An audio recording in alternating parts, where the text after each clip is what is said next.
माही रॉय माही केवल माही क्यों मारी ये कौन ना भरे एक बार ताली बजा दीजिए आप लोग। हाँ, मारी बहुत अच्छी हैं। और देखिए कभी थकना नहीं चाहिए जिंदगी में। जी बिल्कुल जिंदगी में कभी थकना नहीं चाहिए।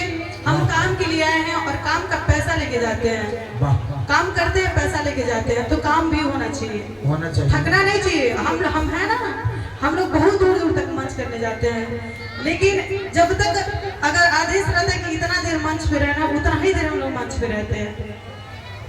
ठीक है, काम से थकना नहीं चाहिए। काम को ये सोचना चाहिए कि और काम मिले और काम हम करें। क्या जी कहना है? आई कि प्रेम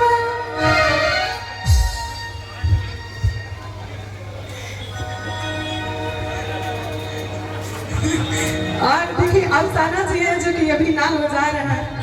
जब मैं बहुत छोटी थी तब से मैं इनको ऐसे ही देखती हूँ। मैं इतनी बड़ी हो गई और वो वैसे के वैसे ही है। वैसे ही है। और अफसाना जी तो गुरु हैं, गुरु सम्मान है, क्योंकि मैं बहुत छोटी थी इतनी। मैं जब कॉलेज स्कूल में पढ़ती थी तब से मैं इनको जानती हूँ, ये मुझे जानते हैं। मैं वहाँ पे गाना वगैरह गाती थी तो परिचय तभी से हुआ।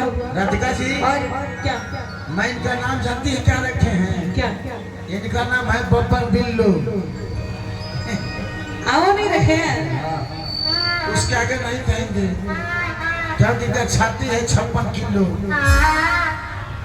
बड़ी अच्छे बजाते हैं मेरे भाई। बिल्कुल इनको यूपी बिहार में कोई टक्कर देने वाला नहीं। सच बता रहे, नाच बहुत बेजोड़ बजाते हैं। बहुत और बेजोड़। पास में हमारे आयुष भैया बैठे हुए हैं, ये इनका तो कोई जोड़ा नहीं है। ये भी तबला बहुत बेजोड़ बजाते हैं। और मैं कई बार कोशिश करती हूँ इनके पास जाके थोड़ा कुछ सीख लूं, टाइम ही नहीं मिलता है कि मैं जाऊं भैया के पास। ये लोग के नसीब में हुए लिखल हो मुँहले चाप पीटी लो। और तमाम हमारे भैया है लोग तनी हम बेंच पे हैं और आर्गन पे बाबू है, पैड पे भैया है, अमरजीत भैया। नाम बोल रही हूँ थोड़ा तो कोई मालूम नहीं है। और भैया तो रोज मिलते हैं, लेकिन अम्मा बता दे। अख्तर भैया नहीं, सगीर भैया वो है। अख्तर भैया और आपका बहू हर्ष बाबू। ये भी 2-3 दिन पहले गुड्डू गुलजार और हम दोनों साथ में कार्यक्रम किए थे तो बाबू गए थे और बहुत मंच किए, लेकिन अम्मा हमारे यादें नहीं आने लगती। भाई देखो हमारे भाई आ